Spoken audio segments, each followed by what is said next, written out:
Dyma Martin McIntyre. Mae'n byw ar hyn o bryd yng Nghaeredin, lle ymgadtrefodd gyda'i wraig dros 10 mlynedd ar 20 yn ôl, a lle magon nhw i teulu.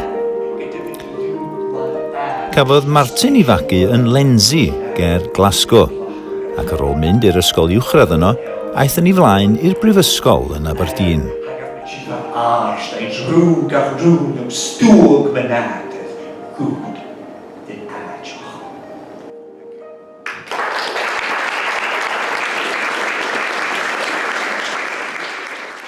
Roedd mam Martin yn dod o Glasgow a'i dad yn hannu o 10 wyst. Bu'n byw yno hefo'i nain a'i daid yn Staligiri tan oedd o'n 7 oed, cyn iddo ynta symud i Glasgow hefyd at ei fam a'i dad a mynd i'r ysgol am y tro cynta. Ar wyst, byddai Martin yn cael ei adnabod fel Angia ag Patrick ag Fwchlia, hogyn Patrick Figael. Clan y Bigael oedd yr enw lleol ar ei deulu yno, ar ôl ei hen daid Donald MacDonald oedd yn Borthmon. Ond enw hwnnw yn ei gartre ar Benbecula oedd Dol Ian Vic ag Ian ag Gol Rwy, Donald Ian Fach ab Ian ab Donald Goch. Aeth Martin i brifysgol Aberdeen yn 1983, a hynny er mwyn astudio meddygaeth, a graddiodd yn 1988.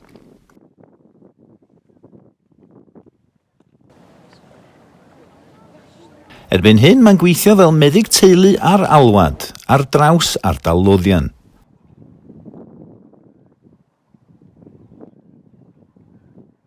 Mae'n gwneud hynny ers 20 mlynedd ac mae'n mwynhau'r gwaith yn fawr a chael bod yn rhan o dîm da.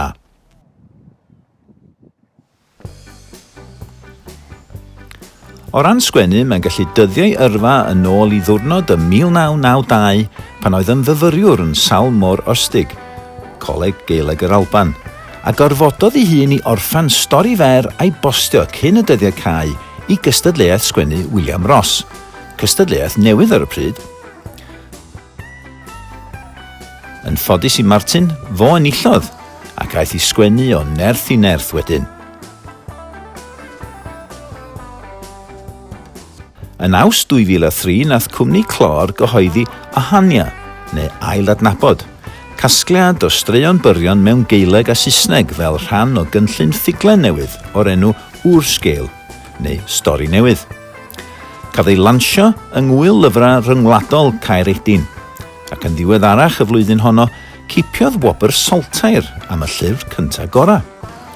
Roedd hyn yn dipyn o hwb i Martin, ac yn rhoi hyder iddo ddal ati i sgwennu. Erbyn hyn, mae wedi cyhoeddi 8 gyfrol ryddiaeth a 3 chasgliad o gerddi, ac yna fwy ar y gweill.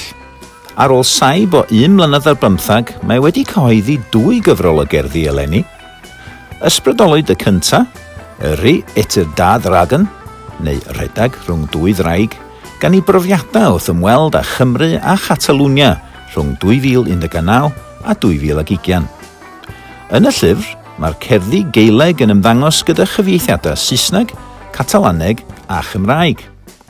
Noelia Diez Vicedo ac Ifor ap Glyn fy'n gyfrifol am y Catalaneg a'r Gymraeg.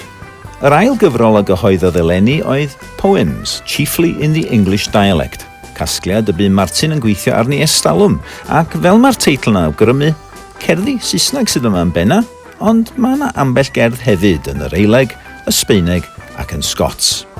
Mae Martin yn mwynhau deud straeon hefyd. Llawer ohonynt yn chwedlau traddodiadol, ac mae'n ei perfformio nhw yn yr Eileg ac yn y Saesneg hefyd.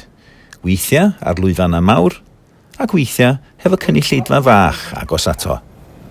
Mae tywloch dy ffibr. Ac siechantio diwa ach pibr yn wisg. Ac yn union efo ffyr eoloch, o'r ysgaharys dyn dyn ys ni miainen. An o'n wisgis. Siefach gorau ach pibr yn ddarnish. Llwnsgrot y ffwydach. An sy fele iddo fel y dynien barnish. Bale as mae'r hwrs mewn ysgyd yn y miainen. An o'n wisgis. Ac ys fa trwyd frar yma. A tein sy'n ahaf. Har a maad y jyd belwyd. Ac ys fa gys behinne. Fwas ach hyn ma i'r pibr. A chomas, enema, y ffynnu dŵr. Ar hyn o bryd, mae'n gweithio ar gasgliad o chwedlau Celtaidd ar gyfer plant 7 i 9 oed. Mae hyn wedi ei erfodi i edrych gyda llygyd ffres ar straeon cyfarwydd, ond hefyd i chwilio am chwedlau o wledydd Celtaidd eraill, fydd yn cydweddu hefo'r straeon o'r Alban. Y bwriad yw cyfieithu'r llyfr i sawl iaith, ac mae'n gobeithio y bydd yr eileg yn ei plith. Braint i Martin oedd cael bod yn llysgenna dros lyfrgell barddoniaeth yr Alban rhwng 2021 a 2023.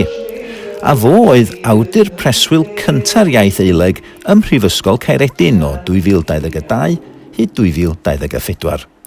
Roedd y ddwy rôl yn rhoi cyfle iddo annog pobl eraill i ddechrau sgwennu ac hefyd i hyrwyddo llenyddiaeth eileg a chodi statws o fewn cyrff pwysig fel y llyfrgell a'r brifysgol.